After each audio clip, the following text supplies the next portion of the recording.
Welcome, everyone, to the Healing Connection podcast. I'm so excited about this guest. I have no idea how we got connected, but I'm so grateful that we did. But I have the beautiful Dr. Dashia Andrews on the line. Welcome, Dr. Dashia. Thank you. Thank you. Thank you. Thank you for having me. You're welcome. I'm so excited to have you because we've been kind of communicating back and forth a little bit for the last few months, and we're like literally like on the same page as far as I don't want to say the word hustle, but on the hustle, but the hustle of being able to help and heal others. So powerful, so amazing. So I'm so thankful for you to be able to share your story with the world. And I'm interested to hear more because I've heard bits and pieces so far, but I want to hear like what does shit go through? What happened in her life? So much.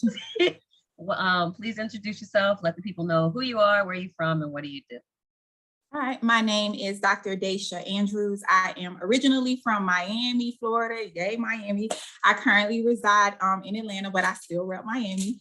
And I am a life purpose and business coach. And so author and a speaker, but I help women discover their purpose and their passions to build a life of prosperity and a legacy for their families from that place. Let's go. I'm all about the ladies too, man. We need this the most because we've had so much in the past that was trying to hold us back, like at one point we could only be domestic workers or housewives. And so right now we need to step it up because in my heart, I feel as though we are the most powerful creatures in this world. We are. You give us a seed, we'll make a baby. You give us some ingredients, we'll make a meal. You give us a home, you give us a house, we'll make a home, So we are amazing, amazing people. So I'm so excited that you are helping women as well, like I am. And let's go ahead and get into I know that your story started from young. You had a interesting childhood, so you can share kind of the things that you experienced growing up and how you got to where you are now. Sure. Yeah, my childhood was extremely interesting, but it wasn't all bad, right? I was raised by my grandmother. I'm an only child to my mom, who was a model and just brilliant woman before she got pregnant with me, right? And when my mom, after having me as a teenager, I can imagine that it was really hard for her. But my grandmother kind of like took me because I'm my grandmother's first grandchild, right? And so she just kind of took me and she raised me. And, but the life wasn't great. We lived in the projects. My mom at some point got on drugs really bad, in that whole crack epidemic. My mom was on drugs. It wasn't great to see, right? As a child, I remember her like stealing my Christmas gifts to sell them for drugs and, coming back and forth to my grandmother's house. Like some nights she's there, some nights she's not, in and out of jail. But one thing I knew, I always had this feeling like if my mom wasn't on drugs, she would be an amazing mom. Like I always felt like she would be a great mom, but I did harbor a lot of like resentment towards her because I felt like, why can't you choose me over these drugs? Why can't you just get yourself together? But, and that's my young mind, my adolescent mind, not understanding the power of addiction, not understanding really how it can have a hold on you. So growing up, I always had this, like, I got to kind of grow up a little quicker, but I still want to be a child. And, I excelled really well at school. And so school was like my place of escape. Where most people wanted to escape school, that was the place I felt like I could shine, right? That was the place where I felt like I could be myself the most. One thing I can tell you, my grandmother did not play about was education. She did not. At 6 years old, she brought me an encyclopedia set for my birthday. She was like, oh, you're going to read this encyclopedia every day. And it was like, oh my goodness, she was serious. But it was school that really helped me to begin to feel like there's life outside of these projects, right? I don't have to be here. And so I went through, as a young one, I remember my mom, I went through just a lot of sexual stuff, sexual abuse. There was an uncle who was in and out of our home that molested me. And as a young girl, and I remember the first time, like I didn't tell anybody the first time, and it was really just touching. And I remember the second time that my mom, he tried to like pick me up and put me on his lap, and my mom happened to be there. And the way that he grabbed me, I just remember my mom losing her mind. I remember her like, let my baby go, put her down, don't touch her. And she was losing her mind. And I couldn't understand. Like I knew what he had done was wrong, but my mom was in and out. So I didn't know, like, but come to find out that he had molested my mom as well when she was younger. And so she knew, she knew what he had done or was trying to do at that point. And I just remember that feeling this connection with my mom at that moment. It probably was the first time I felt that strong connection with her. And then just like 6 months later, her boyfriend kidnapped us and wouldn't let her go, wouldn't let me go. And I remember him like forcing my mom to have sex with all these different men while I was in the room, like back and forth, like. And I remember, one of the men was like, I want her, saying like he wanted me. I was under 5. I was like 5. And he was like, and he basically sold me to the guy. And I just remember this guy coming. He had my mom like handcuffed to the bed, so she ain't drugged out of her mind, and I remember this man coming to try to have sex with me. Oh man, at 5 years old, I remember how he smelled. I could still smell him right now. I just remember the smell. And he got so angry because he could not put himself inside of me. I remember him like going off and like telling my mom's boyfriend, like, I want my money back and all of this stuff. And my mom's boyfriend came in the room and he beat me between my legs with an extension cord, because he was angry that he had to give this guy his money back. And I remember him beating me till I was bleeding between my legs. And at the time, you don't know how that's going to carry on with you in life. And it wasn't until years later that I realized I had some serious sexual issues, because of that. And I just remember that. And I remember like my mom, like maybe some days later, my mom finally getting the courage or the ability. I don't know if it was just courage, but she got the opportunity to get to a phone and call the police and call and saying like, he won't let me go. And I just remember the police coming and being taken out of that place, still bleeding, like. And it's sometimes I didn't realize I didn't understand if it was my memories or if it was things people had told me. I just knew that I always had this thing with me. And I remember seeing this guy, this boyfriend who was my mom's boyfriend, when I was 14, after I had my first baby. And I remember getting off the bus, and he's the first person I saw getting off the bus. And I was just like, I said in my head, if I had the opportunity to kill you right now, I would, because I know what you did to me, and I knew that my mom wasn't in a state where she could protect me, because she couldn't protect herself, because he would beat the hell out of her, And so it was, I just realized like then, kids go through sometimes so much that it could break them so bad mentally. And I had begun to create this other version of my life, this other story for my life that was easier for me to cope with than the real truth of the things that had happened to me. But yeah, so childhood was what it was. I get it. And I thank you for being so vulnerable. Thank you for sharing your story. I know how hard it can be, and I know you more than likely have said it before, but thank you. Just thank you for sharing it on this platform. As far as the making up the whole image in your head of what you want it to be, comes with like survival mode. You're like, you don't want to accept what happened, And so you try to suppress it and create a whole new almost ego or persona. But I feel like that persona or ego that you created is what saved you. So you saw him at 14 and you said that was when you had your first baby? Yeah, I was pregnant at 13.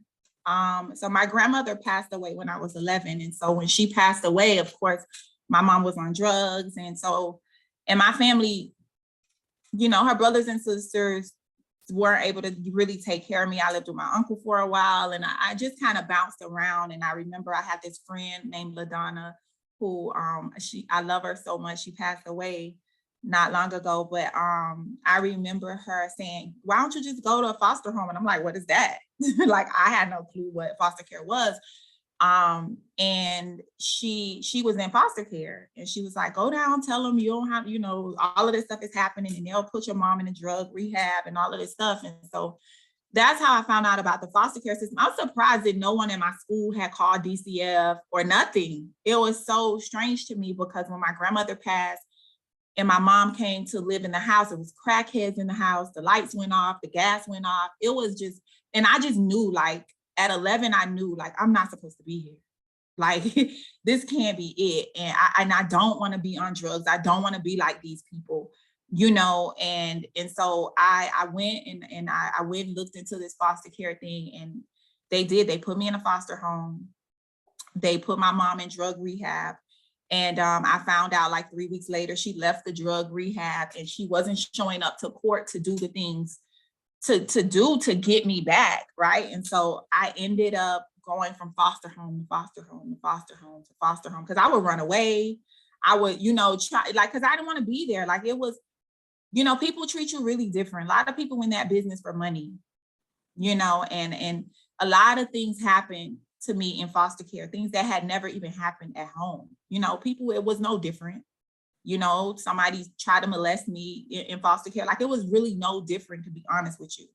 And so I would run away a lot. I would live with friends, sleep on my friend's back porch because they mom, you know, wouldn't let me in. I would sleep like at the park, wherever I could. I mean, there were times I ate out the garbage can, like, just because my mom couldn't take care of me. Like, you know, I would sleep in abandoned houses in the projects, just trying to figure it out. But I always went to school. Whether I smelled good, looked good, didn't matter. I always went to school because that was the place where I felt like I was most comfortable.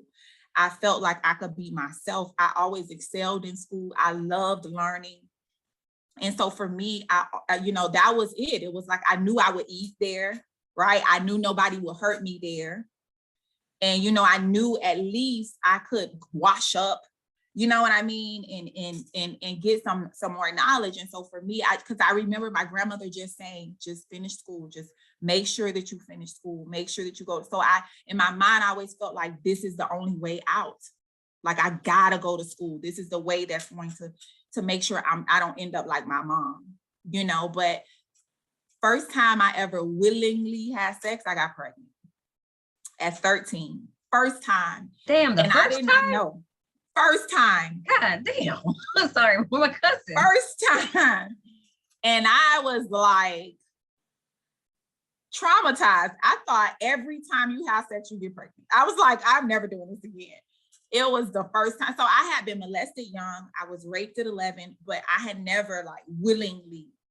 And so this guy I was dating, Lord, it was bad. Had sex, got pregnant, but I didn't know I was pregnant until like 6 months later. So I'm bouncing around foster home to foster home, stomach getting big, don't know what's going on.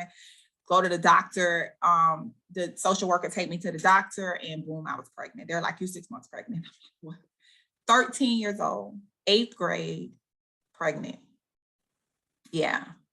And, you know, people write you off. Everybody was like, oh, life is over now. That's it. You know, they really write you off and they kind of tell you what your life is now going to be. You're going to be a baby mama on food stamps, on welfare, in the projects, probably end up on crack like your mom, probably end up a prostitute. Like, you know, my whole life basically was written for me by other people at that point. And I just remember when I had my baby, I remember how the nurse at the hospital treated me. like when I was in labor. She was like, hush up all that noise, girl. You wasn't making that noise when you was making this baby and da da da da da, like really mean, like island lady. And I just remember saying, I'm gonna prove all of these people wrong. Like, watch. I remember laying in that hospital bed saying, your life not over. I don't care what they say. I don't care what this lady says. She don't know you. She don't know your story. Your life not over. And it was at that moment I was like, this baby gonna need you, and you ain't dare gonna let nothing happen to her like what happened to you. So I don't care what you gotta do, you know. And it's probably the first time I really ever had like that self-talk. And I didn't know it at the time. And so looking back, I'm like, that's the first time I empowered myself. And I made a declaration to myself that I don't care what these people say, you about to show them all wrong. You about to prove every single one of them wrong. And I think that's the moment I really began to look at life just differently, not as a victim no more. And it wasn't even necessarily as a victor. It was like I'm about to just show y'all. Determination. It gave you determination. Yeah, it did. It really, really did. So that baby, I tell my daughter is about to be 31 in October. Beautiful. And she don't even realize, like I used to tell her this all the time, like, you saved my life. Yeah, getting pregnant at 13 and having that baby saved my life. Where people thought it was over, that's where it started. Like, that's what saved me. So what'd you end up doing once you had the baby? Where did you go? I was in foster care. I was still in foster care. I kept going to school. I remember I used to go to Cope. We had a school here for pregnant girls called Cope. And I went to Cope, and I remember one of the teachers saying, one of the principals saying to me, like, you gotta slow down a little bit. Like, and I was like, what do you mean? She's like, you trying to get through this too fast. Cause I was just like, what classes can I take to hurry up? Like, I'm just ready to be done. Cause when I had her, I'm in the 9th grade now. And I'm like, I want to be done. I want to get out of here. Like, and she's like, you just gotta slow down. You gotta slow down some and you know, just take it for what it is. But you know, at that time I was in a decent foster home. I ended up staying in that foster home until I aged out on my own. But that was my 72nd foster home at that point. You just said 72nd? 72nd. How did you even keep track of that? That's a lot. That's a lot of houses. And honestly, after like 20, I lost track. I realized when I turned 18, I went and got all my records. Oh. I went and got all my records, and I was reading things about myself that I hadn't even remembered. Oh my goodness. It's because you pushed it down. You pushed it down. You pushed it down. Absolutely. Yeah. Okay. So you're in a decent foster home. You finished school like on time.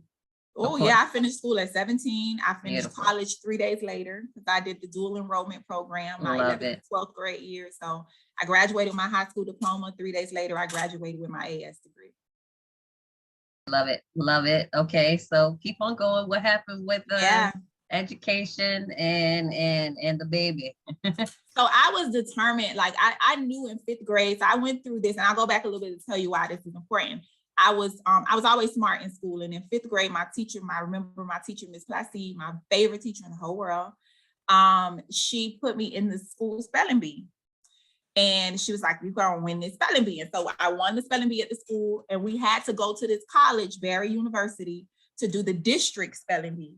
And I was at Barry, and Barry is a private Catholic school. At that time, it was run by nuns. It was only nuns. It used to be an all-girl school, all-girl college, a university. And I remember I was struggling in this word, and this nun came down the aisle, and she helped me with this word. And I was like, oh, these people could teach here. Like, I like this, right? I like it. And it was in my neighborhood. It was not far, but it was like, you wouldn't go over there. It was like where the rich people live. And so it was my first time at the university. And I was like, I want to come to this school. The campus was beautiful. I was like, oh, I want to come here. So I won the spelling bee district. Went to Washington, D.C. to compete in the spelling bee with people from across the country. I came in 4th place. And, but I was like, man, thank that school. I was like, I want to come here. I'm coming to this university. So fast forward, I am in, I graduate high school. At first I wanted to be a lawyer. So I'm doing all this law work, and then I realized I don't want to do this. I really want to be a teacher. Like I always knew I wanted to be a teacher. That is truly my purpose. When I look back to all the evidence in my life from a little girl, I was always playing teacher, playing school. And so when I finished my degree, my AS degree, the community college I went to had a dual, and they had what was called a 2+2 program. So 2 years at the community college, 2 years at a university. And the university that they partnered with was Barry University. And I was like, that's the college I said I was going to. And I did those next 2 years, got my bachelor's degree, went on and got another bachelor's degree because I just wanted to know more. I got 2 masters, a specialist degree, and then 2 PhDs, all from the same school. It was like a premonition when you was in the 5th grade. Is that when you had the spelling bee? It was a premonition, like, I want to be here. And like literally, even though maybe you didn't like say it every single day, it was in the back of your mind. And that it just came to, oh my God. And then you finished like everything there too. Goodness. And then went on to become a professor there. I taught there for 8 years. So it was like God just put things in motion, and I had no clue at the time in 5th grade that it was actually gonna happen, because like in 5th grade I was still living at home with my grandma, like who about to pay for college? But foster care paid for college. Wow. So I came out of school with 7 college degrees and no student loan debt. Oh shit, that's amazing. That's amazing. Right? So what people would look at to be like, oh my God, you went through all those foster homes and you did all this stuff. If it wasn't for foster care, I probably would not have these PhDs behind my name, no degrees behind my name. That's true. That's true. That was necessary. It was a necessary part of the journey. So I'm grateful for it. That test was part of your testimony. Absolutely. So I want to know about these PhDs. What is it? What comes with it? Like, because I have to call you doctor out of respect. What is it? What is it that you can do with it? So both of my PhDs are in education. Okay.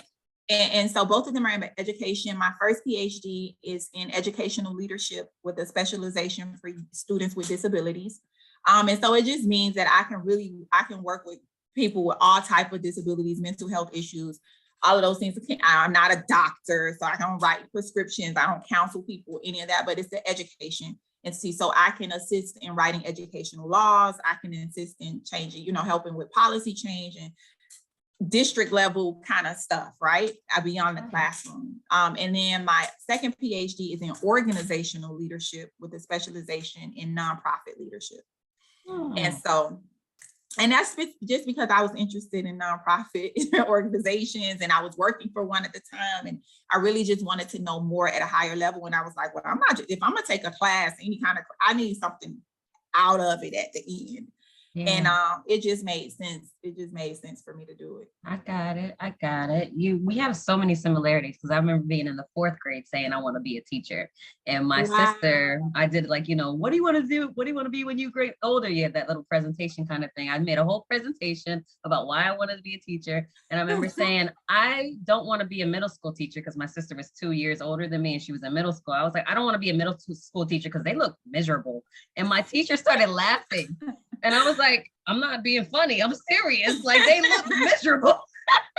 And middle school teachers are kind of miserable, because the kids at that age are like, I hate to call kids horrible, but they try it. They try it. They're trying it so badly and exploring too. Yes. And I've taught at all levels, K through 12 and college. And I think my favorite grade to teach,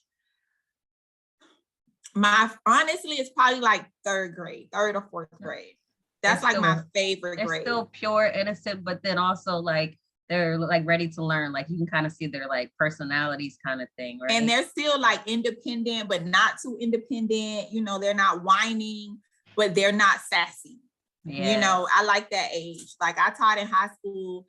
And because I was young and I looked very young, I was like, these girls trying me. Mm-hmm. Like I thought I was going to have to fight. I said, Lord, I can't do this. You're going to have to get me out of here, because I'm going to be fighting these kids. I started teaching at 19. Beautiful. I You love know, because it. at 18, I had my AS, I could sub, I could be a sub. So I was subbing at 18 years old. Love it. And then, you know, I started teaching. I had my bachelor's by the time I was 19. So I was a certified teacher at 19. Mhm. And out teaching 11th grade English, imagine. Oh, you're The like kids in there couple years older than them, so I'm they 16, tried 17. it. Yeah, they're 16, 17. They like, don't be looking at my boyfriend. Yo, boyfriend, girl, what? I get paid to be here. I'm not in school, you know. But yeah, it was. I knew. I said, Lord, if I don't get out of here quick, Yeah. I'm not gonna have no teaching certification because I'm gonna fight one of these kids. Look if you buck over there. Look if you buck with these children. I'm still from the projects. Don't let them Right. degrees fool you. I have to remind people, like, I'm still from the project. I love it. Okay, so after how long did you do teaching again? I taught for 10 years. I taught for about 10 years. Beautiful. And then I was a principal for like 7 years. And so the time where I was teaching and principal, I was also, you know, I was an adjunct professor at Barry University. It's lunchtime. Uh-oh. Gotcha. Alexa, stop. Alexa about to get all into my affirmations. So yeah, I was teaching during the day, and even when I became a principal, I also was, you know, I started adjuncting at Barry University, which was great. And then I taught full-time at Barry for about 4 years. Gotcha. Okay, so what made you want to get out of it? What ended up happening for you to get out of it? In all honesty, I started working for this nonprofit, right?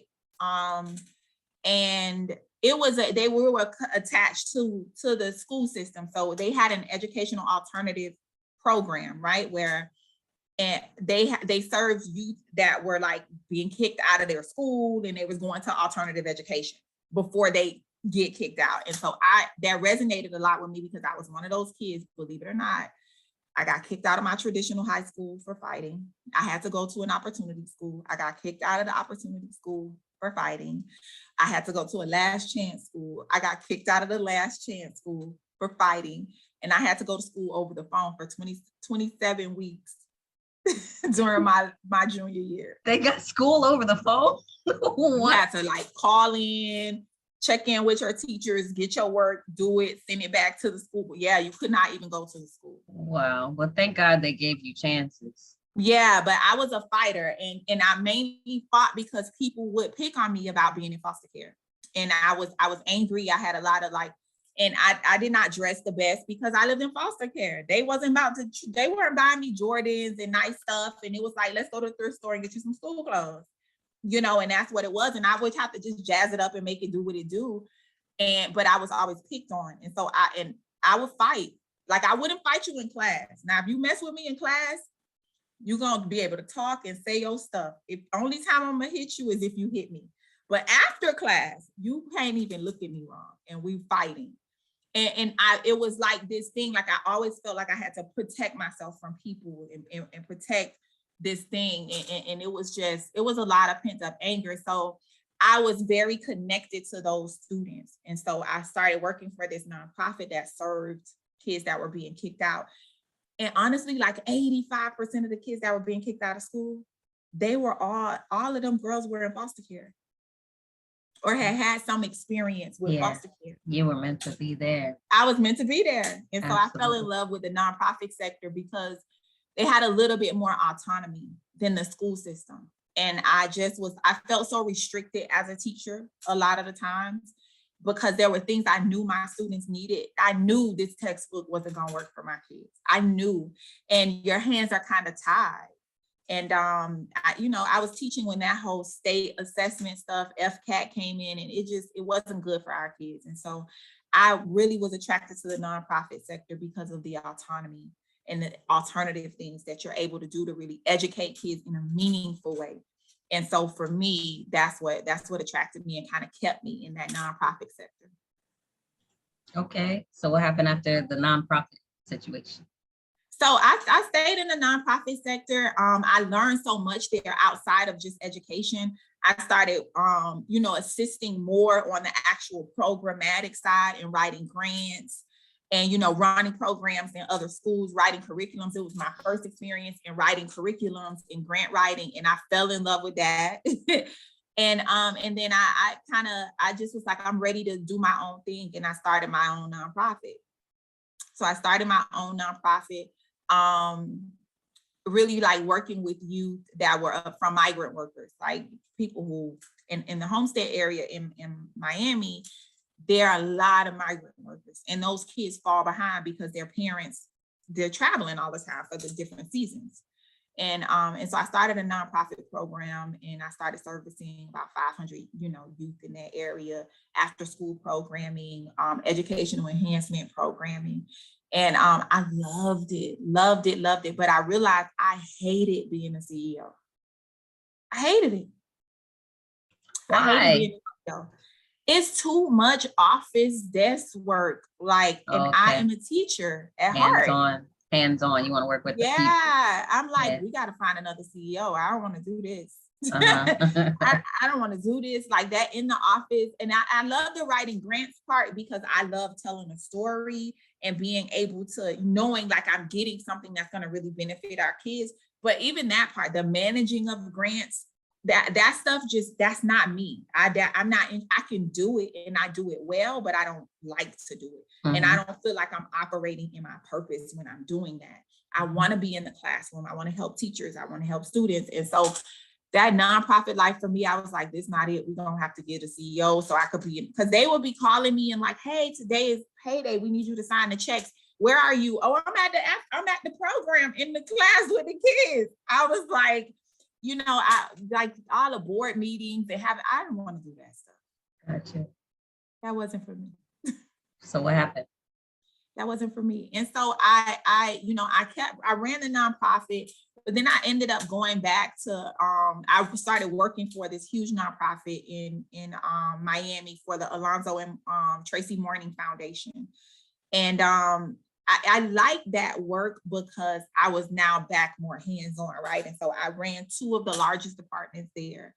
And one working with the youth that were like college bound or after high school bound, and then with families, helping families become more economically self-sufficient. And for me, that was it, because now I'm back into teaching. And, I had someone running my nonprofit for a while, and then eventually I was like, it's just, let's just let that go for right now. It's a lot, it's too much. But I was grateful because I was learning so much. So many different things in that new role. Because remember, I went to school for education. I didn't go to school for business, running a business. So I was running my nonprofit from my heart. Like, yeah, get the money. Yeah, the kid needs shoes, buy shoes. The mom need her light bill, pay it. And you can't be doing that stuff with grant money. You can't be just doing what you want to do. And I'm like, Lord, yeah, I'm like, they come, they got issues. I'm like, we're going to figure out how we're going to, sometimes I wouldn't even pay myself. I wouldn't pay myself because I'm like, well, the only way I'm going to be able to help this family and pay their rent and do this is, I just won't pay myself this week, and I won't pay myself this, and you can't run a business like that. And I learned that really quickly because I would put myself in all these financial binds as a person. The company was great, but I'm still an employee technically, even though it's my business. I was financially scrapped, I was financially strapped. And so I realized like, yeah, this not going to be sustainable. So you started working for another company, and then what happened?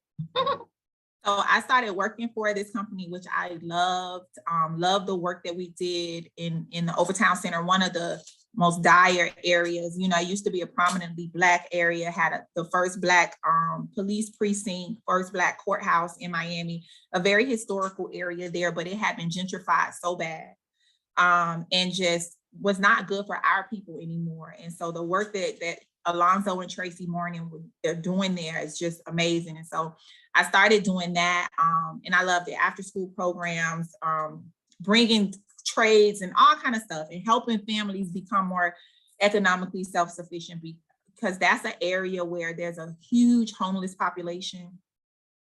Just the housing is not great. It's not the best area, a lot of crime.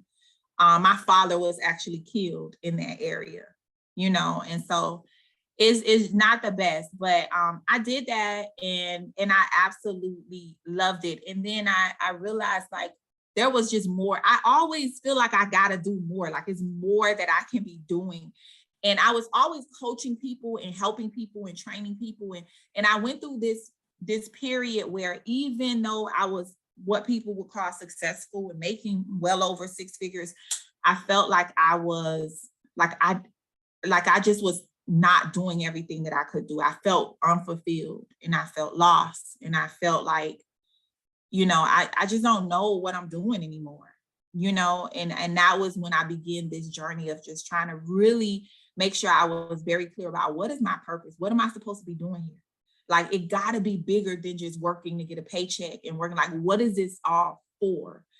And I went through this journey of just trying to discover that. And I remember going through this healing hypnosis right before I was turning 30.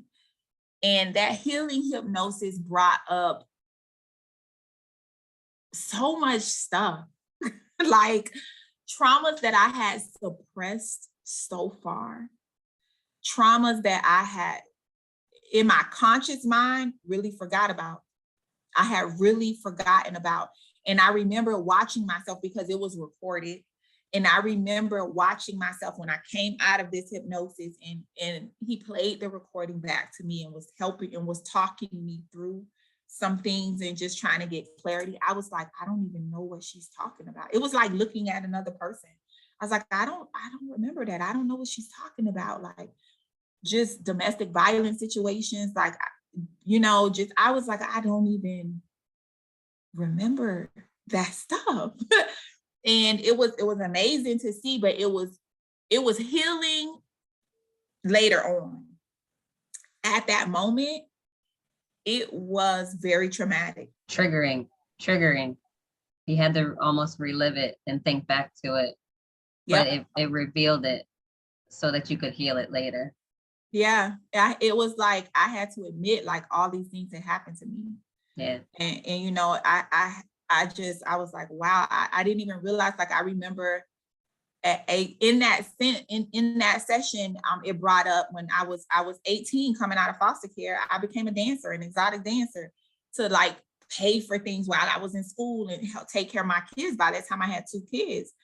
And I remember that I was almost raped at this strip club by a very prominent person, like a very prominent person in his little crew, and had taken me out of the club, had me in the back of the car, my skirt off. Like, it was I was drunk out of my mind because I would have to drink in order to get on the stage, to just get the courage to even do it. And it was somebody who, thank God for her, man. Thank God for her. Thank God for her. She was the hostess in the club. She actually hosted my Miami event. Thank God for Coach P, because it was her who got me out of that car. It was her. I guess she must have saw. I didn't know she saw, them taking me out of the club, but it was her who got me out of that car. And it was like 5 or 6 of them. So it's no telling what would have happened to me, but I didn't remember that until that hypnosis. You push that down too. Straight survival mode. It's like, I am not gonna let this ruin me. Oh no, and running. Yep. And so you remember that in the hypnosis? Yep, I remember that. And I remember, like, and I was like, you sure that happened? Like, I was like, play that back again. And the more that I listened to it and I heard the details, I was like, oh my, I remember what I wore, what my hair looked like, what they wore. I never called the police. I never reported. I went back to the club the next day. Like, and in a way, I think I had blamed myself. If you wasn't drinking, this wouldn't have happened. If you didn't put yourself in a position where you had to dance, this wouldn't have happened. If you didn't have these kids, you wouldn't need to be making extra money. It was all my fault. It was my fault. Like, I blamed myself for being in that situation. And it was just so, like, for me, I realized throughout my life, I did that a lot. I took away the accountability from other people and I blamed myself for every situation. Well, if your butt wasn't so big, or if you didn't do this, and if you wasn't so tall, or if you wasn't this wouldn't have happened to you, And I went through my life doing that a lot and I hadn't noticed it. So after the hypnosis, You said later on you started healing from, and at what point did you start healing from the things that you suppressed that came up in the hypnosis? When did you realize that you needed to actually like get to the root, like work on those things that you experienced growing up? I realized it when I was in this relationship and with my son's father.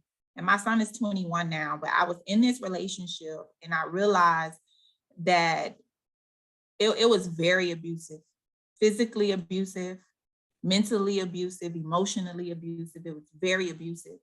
And I was like, why you can't get out of this? Like, what is wrong with you? You don't love this person like this. You saw this happen to your mom. Like, what is wrong with you?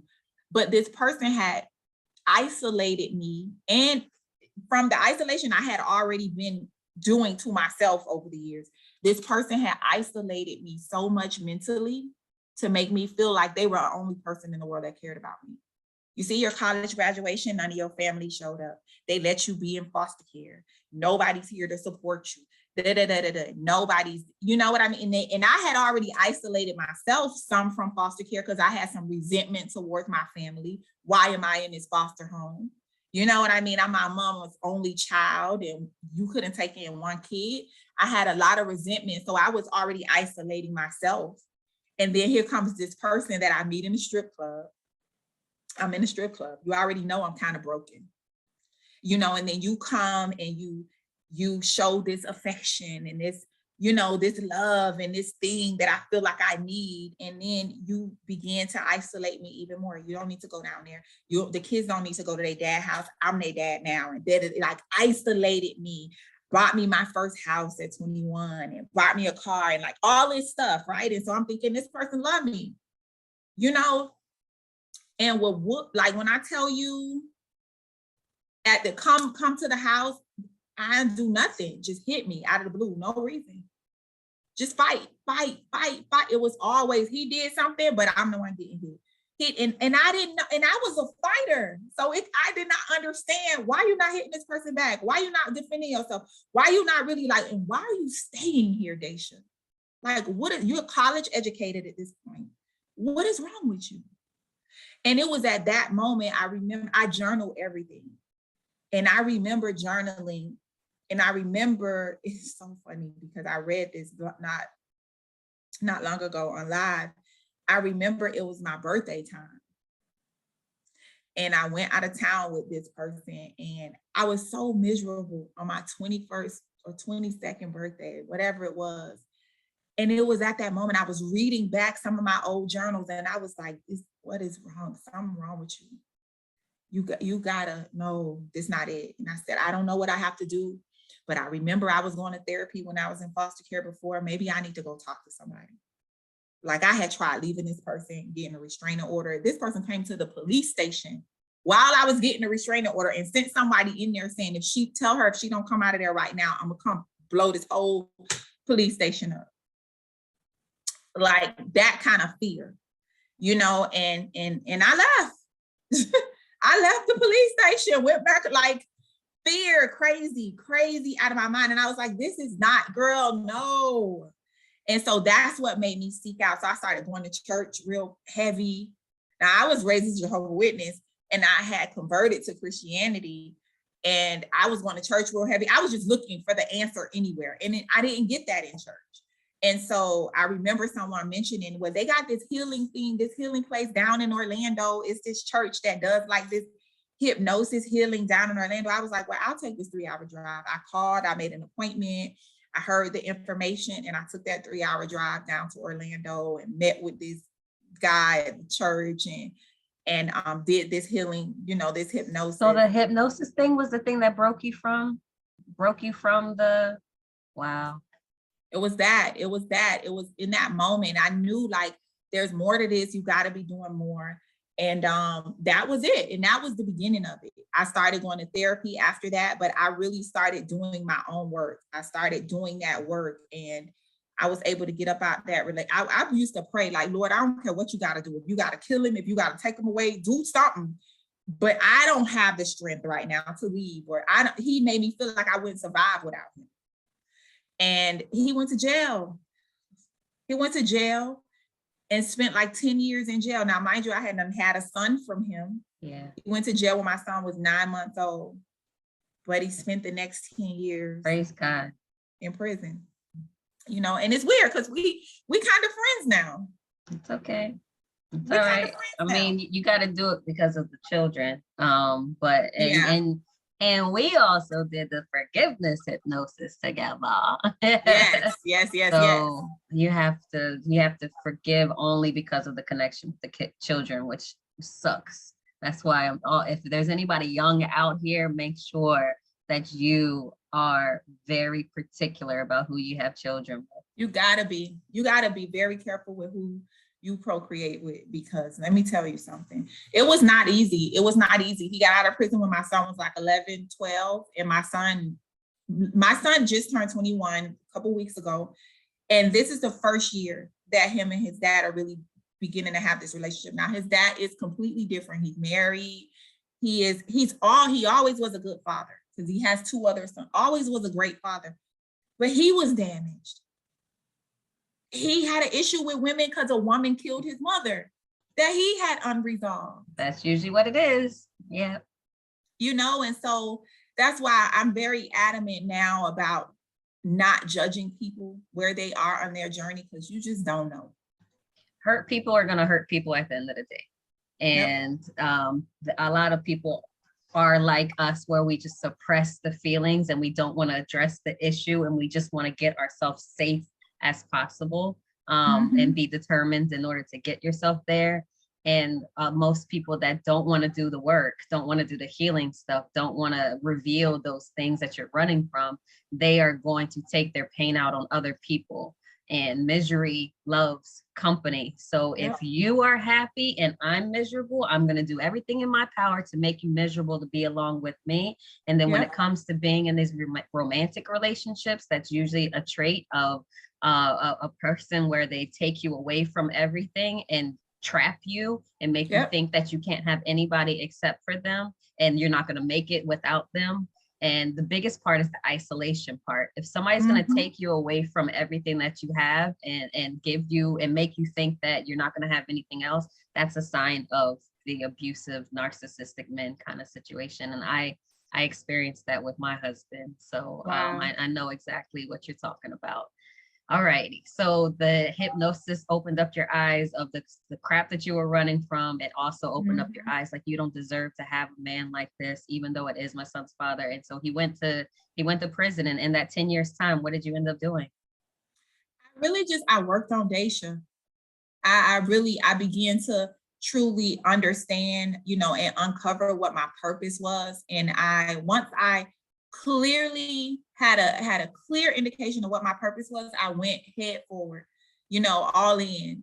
And if I didn't feel like I was operating in my purpose, I left. People, jobs, it didn't matter. I left because I just felt so strong that if I stay in this lane, what I'm supposed to be here for, life gonna be fine. It's gonna be fine. And so in some ways, it made relationships with men very difficult because I didn't take nobody crap. That's exactly what it's supposed to be, man. You ain't gonna take no shit once you start loving yourself. I ain't take nobody crap. Let me tell you, I left. I was about to get married, and I walked away 2 days before the wedding. $40-something thousand paid, did not care. I got on a plane, went to New York, and stayed for about 6 weeks. Okay, it did not come back. The people were calling me on the wedding day. Who? What? I don't know what y'all talking about. He cheated. I'm out. Like, and it's so funny. Like, God rest his soul. He passed away, and the girl who he cheated with, he married her eventually. She wouldn't even let me come to the funeral, as if I had done something to her. But I had to let that go too. You know, I had to let. And I'm just like, you know, I realized like, I went through, but I have to say this. In that healing myself, I built some walls that eventually hurt me later. And I had to go through a whole new healing thing because I was building walls that I thought were to protect me. I thought that was a part of the healing, right? when really I was creating this fortress that I thought I was keeping people out of, and I was locking myself in. You know, and so sometimes I feel like we can confuse healing. Well, we can confuse protection and way that we try to protect with healing. Putting And up I a realized, barrier. Putting up a barrier. It's like your armor. You're not going to let nobody hurt you again, but you're also very resistant to allowing the love to come to you that you deserve.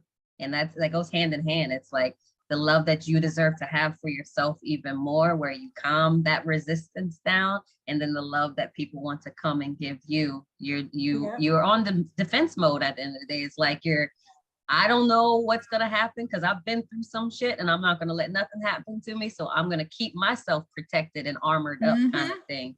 So those walls get built. Yeah. I get it completely. They do. Oh yeah, I think that was the beginning of my healing journey too. When I left my husband, I was like, I don't know if you ever know the Little Rascals, but there's this one kid that's like, I'm a he-man woman hater, but I was a he-woman man hater. I was like, oh no, don't let that mother do nothing to you. I'm not gonna let nobody can come into my life. I was okay with being single, but it was a barrier to protect myself. But really it was, I was still hurt. I had to continue that healing journey for the most part, and learn more about why I even got into the situation in the first place. That's it right there. I think that is where the healing was most impactful for me. When I could realize the root reason why I made some of the decisions I made, why I allowed certain things to take place in my life, why I dealt with certain things, and why I was blaming myself, right, for a lot of these things. That is when my true release happened. When I realized, okay, you have been, for one, you've taken the accountability away from a lot of people who really should hold the accountability. You put it on yourself. And you were dealing with these abandonment issues from so long ago, feeling unworthy, feeling not enough, feeling like no one would fight for you because you felt like your mom should have fought for you over the drugs, over the addiction. Once I could begin to really forgive my mom and forgive, because I blamed her for putting me in this situation to be kidnapped by this guy. And it was her fault. You know, it was her fault. It was this fault. And then on top of that, feeling like maybe it is all my fault because my mom had this beautiful life before she got pregnant with me. A model for John Casablanca had just signed a major contract. Like if she had never gotten pregnant with me, then her life wouldn't have been like that. So it all ends up being my fault anyway. If I wasn't born, her life would have been different. And I had to heal myself out of that. I had to realize like, this is not on, you didn't ask to be here. And when I could begin to go through situation after situation and forgive myself for the role that I played, then it allowed me to open up to be able to forgive other people. And then to just set new boundaries, not just for other people, but also for myself. New boundaries for me, new standards for me.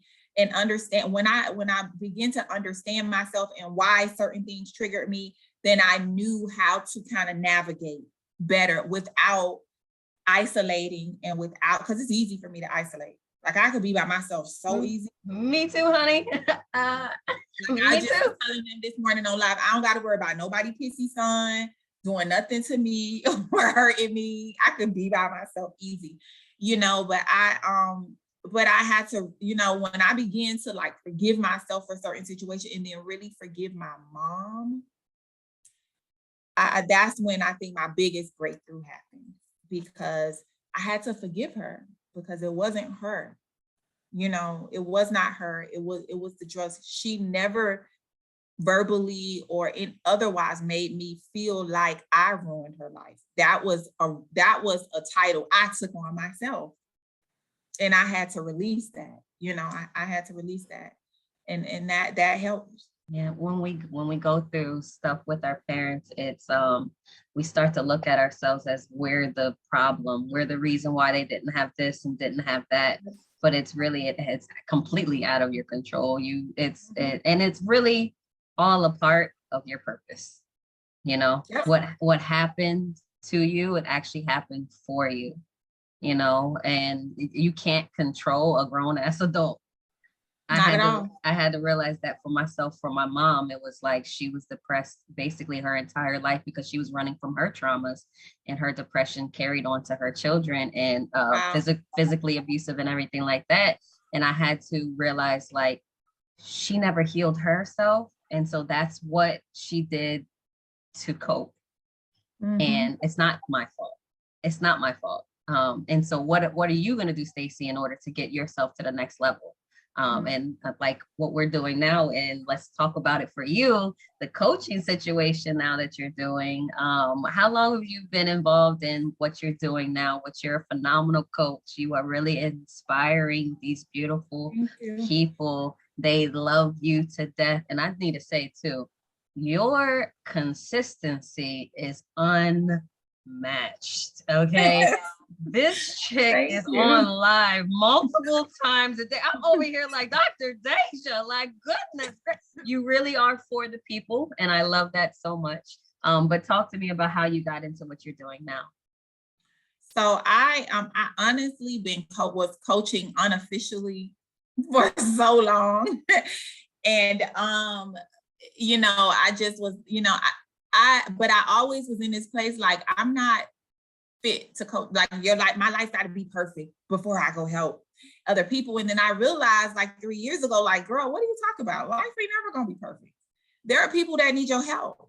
Like, what are you talking about? And so when I got into this network marketing business, and that kind of opened my eyes to like, I really needed my autonomy. I really needed my independence, and I really could not continue working for people because it was so much more. It was like I was operating in my purpose, working, but I knew like God was pushing me to this place, and the universe was just pulling me like, no, girl, it's more people, it's more things, it's to do. And entrepreneurship was not a scary thing for me, but kind of, you know what I mean? Because I'm used to making my 6 figures a year. I'm used to, being okay. But even that wasn't like really giving me the life where I really felt 100% fulfilled.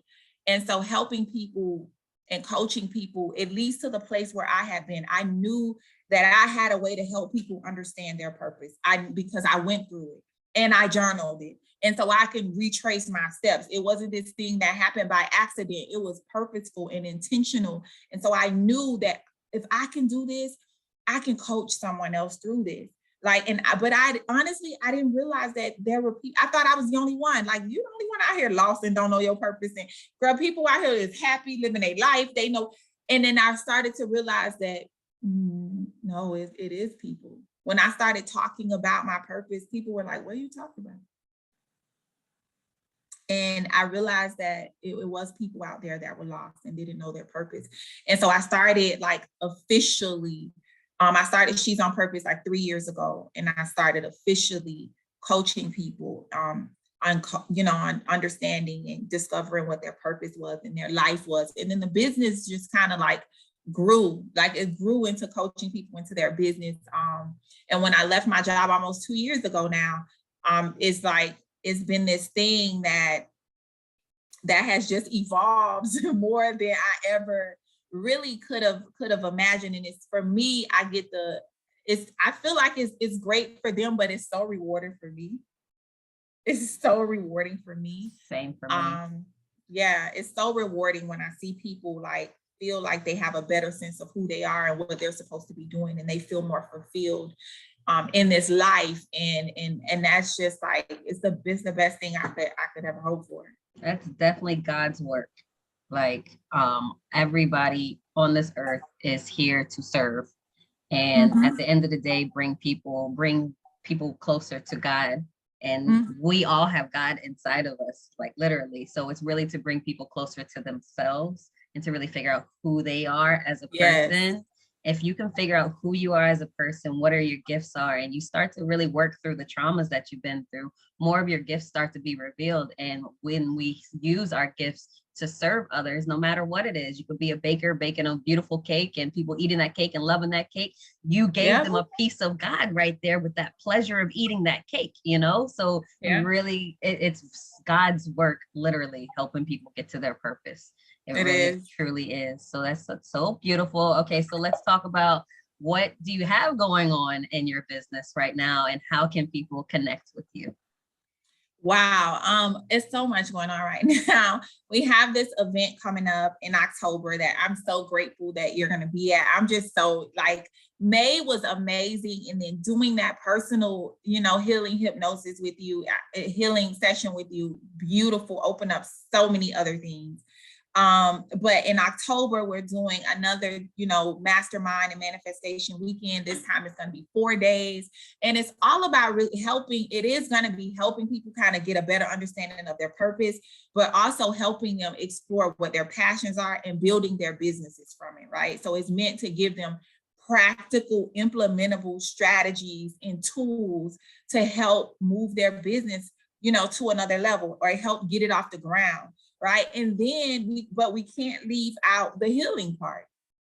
Because if you're trying to run a business from a broken place, your business is going to be broken.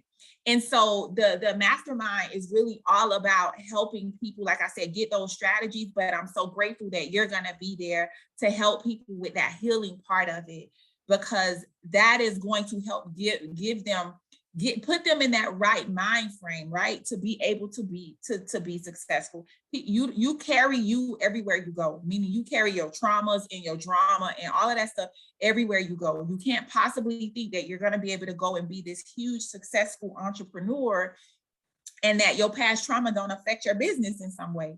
It affects the decisions that you make, how you spend money, how you save money. It all of those things. You can say as many affirmations as you want. Not until you really begin to heal. And healing is not this one and done process. It is an ongoing, because there may be traumas that come up in your business. Then now you got to heal from a broken business relationship. Somebody did you wrong and dirty, and now you guarded and you don't want to do business with anybody else. And so that's what October is really all about, to help people not just get their mind in order, but to give them practical things. When they leave this event, I want them leaving with content that they can use to promote their personal brand and business. I want them to leave with a 12-week implementable plan that they can go implement to build their business. And they're going to be leaving with a connection now of like-minded people who are there to help support them through this process, right? And not hold them accountable, but be a partner to them holding themselves accountable, right, through this whole process. And so I'm excited about October. It's going to be in Houston, October 21st through the 24th. I'm excited about Houston. They're going to, like I said, they're going to have a personal photo shoot and content day. Some of the most amazing entrepreneur minds are going to be there to give them so many jewels. I'm really excited about that. I'm hyped too, super hyped. I can't wait to get back to H-Town.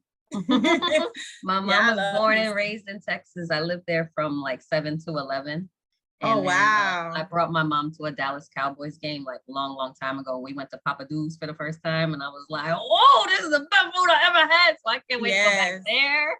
I'm so mad though. They don't have the crab cakes anymore. No. Look, I was raised in Baltimore, Maryland, so nobody can top the crab cakes over there. So really? It was the oysters that I loved over there. It was the oysters. Ooh, wow. Banging ass oysters. I can taste it now. Okay, so we got this mastermind. How can people get connected to the mastermind?